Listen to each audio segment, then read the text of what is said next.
Namaste, Saurabh. First of all, Namaste, Mani.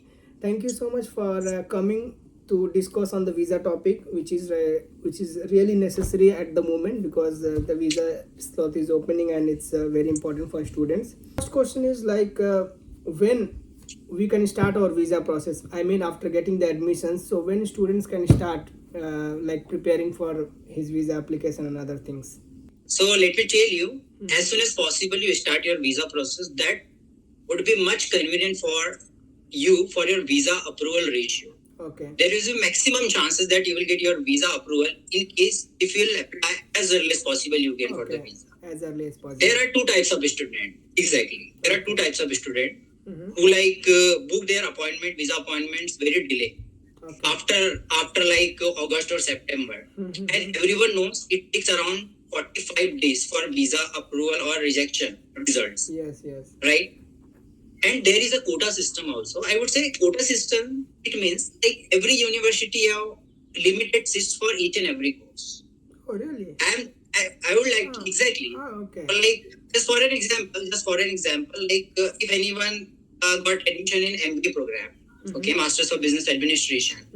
So if there is any university where there is 30 seats for non-EU citizens, right? So there are already 30 students who have already applied for their visa internationally. I'm talking about, not only in India.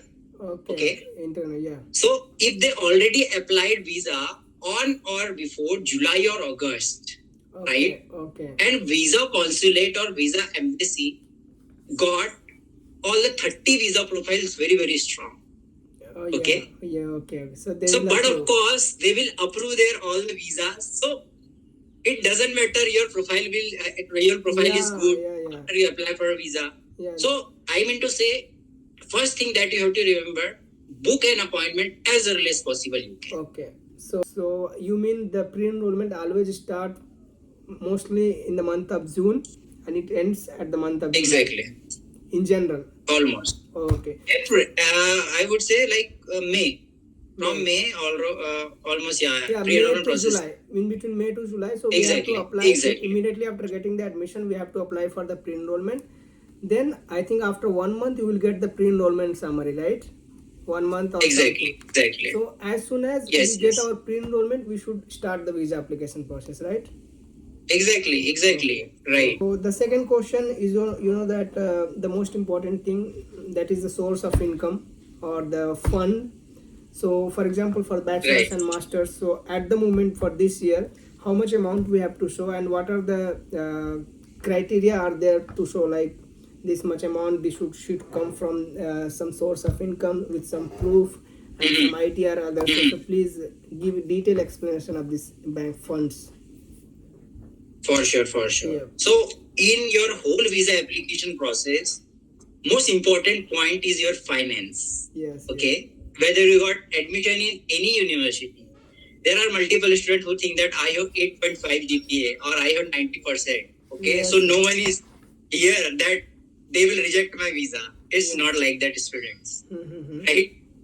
I have seen many students, who has 85% with 7 IELTS band also. They got visa refusals. Okay. Just because of their financial requirement didn't met while they applied for the visa.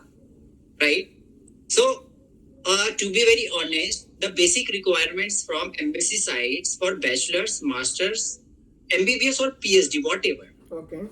You have to show at least 6,000 euros per year for your entire duration of degree program or master's program. For example, if you are going for bachelor's, so there is a 3 years of bachelor's program. So you need to show at least 18,000 euros into your sponsor's account. We will talk about sponsor, who can sponsor. Just I am giving the brief information about how much funds you can show. It's like for masters, exactly. Yeah, 18,000 euros. It means it will cost around 16 lakh, 15 to 16 lakh in between almost, right? Okay. For masters, you need to show at least 12,000 euros. It means 11 to 12 lakh rupees in between. Yes. Right? And for MBBS? For MBBS student, it's a 6 years of duration program, MBBS. So like we have like multiple students for MBBS. Like we have started their process. Okay. So like we were having like a last year student like who got admission in University of Messina for MBBS Medicine and Surgery program. Okay. He just showed 24 lakh rupees. 24 lakhs. Okay. Okay.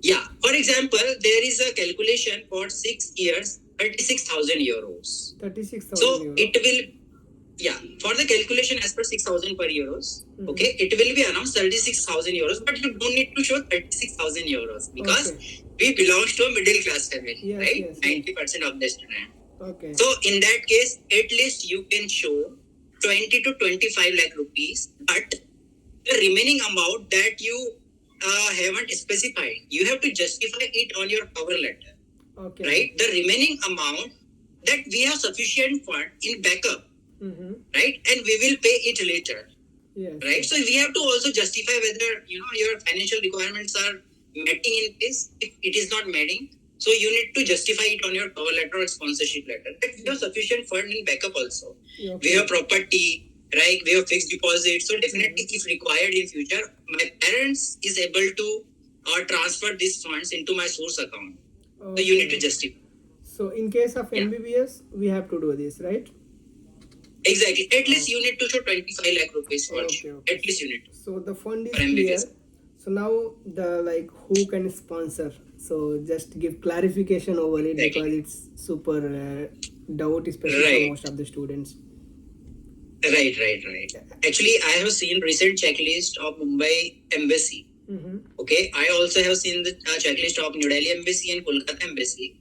So, like in Mumbai Embassy, there is a line in very bottom of the page that your parents can be sponsor and your legal guardian can be sponsor. Okay. Right. So, since my childhood, and everyone just think that legal guardian can be your brother, your sister, your uncle, or whatever. Right. We usually think that legal guardian can be anyone. Okay. But let me tell you, it is very highly strict requirements from the embassy side that only your parents can be sponsored for you. Yeah. Right? Okay. Either your father or your mother. Okay. Only. Okay. No one can sponsor, except both of your parents, right?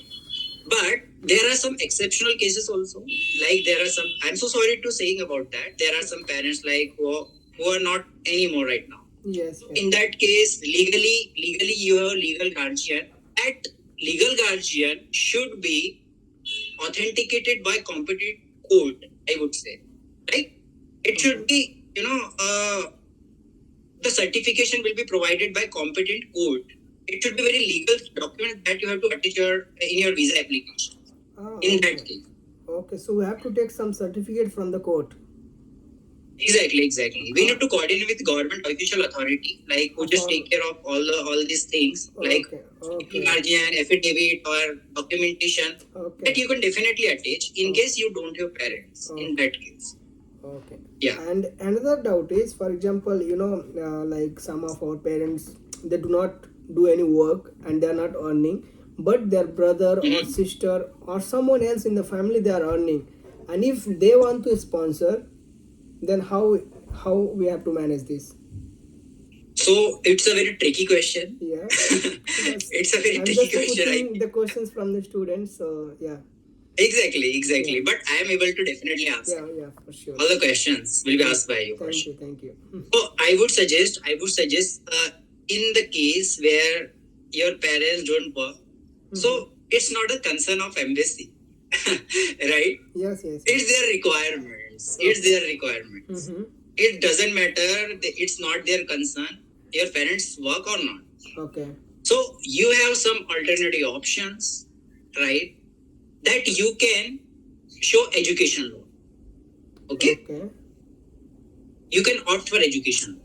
Okay. So this is first alternative solution for you if your parents don't work. Second, if your parents work like self-employed, okay, I think there are no parents who don't work.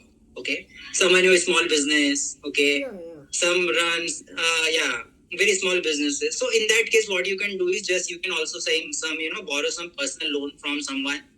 Okay, and definitely you can show as a sponsor that we have taken personal loan or anything else, and you can show also business proof also. Okay.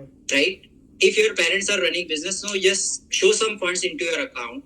Okay, and just show like you are running a business. So that is alternative options. Okay. But most importantly, everything should be justified in your cover letter. Okay. If your parents are working, so you need to show your parents' employment certificate. Okay. Okay, your parents' salary slips, right?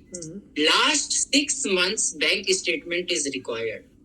Okay. Okay. From the bank. And it should be exactly, yeah, in your parents' account, and it should be well maintained. It's not like that. If let's say your visa appointment is like 25th of September, so like 12 lakh rupees is credited into your account on like 20th of September. It should not be like that. Okay. Okay. Okay, you need to maintain funds from last 3 to 6 months at least, I would say. Yeah. Okay. The amount cannot be credited into your source account in bulk. Okay. Okay. Yeah. So yeah. And for those, yeah. yeah. I mean, Tell for me. example, as soon as the students they are getting the admission, they should start like putting amount little bit in their account. So that will be a better choice, right?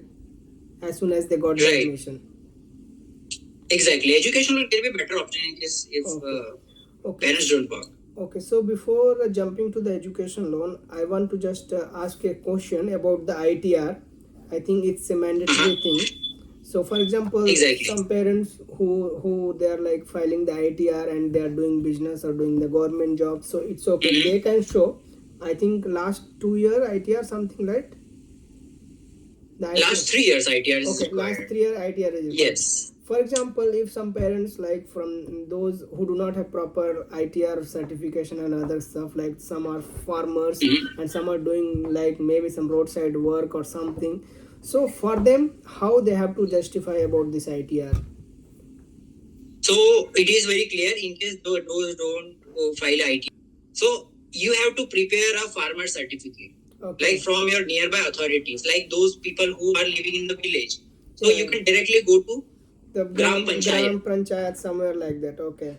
Exactly. You can directly go to Tehsil. Okay. So you can just ask them, kindly provide us some like document that we are farmer. And most importantly, your certificate should be properly prepared on letterhead. Okay. Letterhead of Gram Panchayat or Tehsildar. And it should be in English language. It should be in English language. Okay. In case it is not in English language, you need to translate it. Okay, into English or Italian language. Okay. After that, it will be like embassy will accept only. Okay, right? English or Italian translation. Okay. Yes.